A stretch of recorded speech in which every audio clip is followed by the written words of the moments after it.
When we first started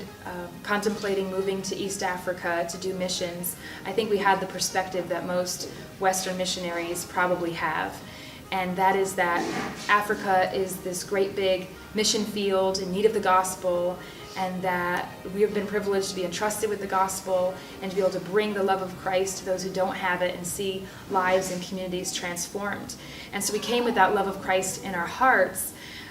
and we began to learn so much about Africa, and it began to change our perspective and our strategy.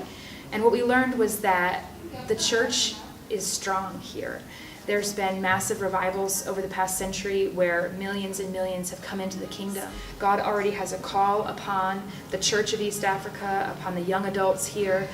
He's already moving, so how can we get into alignment with what He's doing? We don't want to do our own thing, and we don't want to kind of work outside of that. We want to partner with Him and with His calling on this place. And so very quickly the Lord began to reveal to our hearts His strategy and His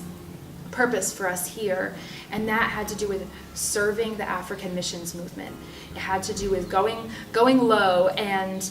pouring ourselves, our time, our energy into seeing that the African church rises up and fulfills its God-given calling to reach the unreached, and to actually forge a way for partnership between the church in the West and the Church of Africa. And so we're on both sides of that, the partnership in the West and also in the practical day-to-day equipping of the saints, giving them the training, the tools, the time that they need to really rise to the occasion and experience the Lord for themselves, and to be able to have the necessary tools to be able to bring the gospel cross-culturally, specifically in the Islamic context, which is something rare, especially here. So our whole focus in ministry is really on standing with the African church, setting up places we can come together in unity as the body of Christ in continual prayer and worship, and then training and equipping the preachers and the laborers and the church planners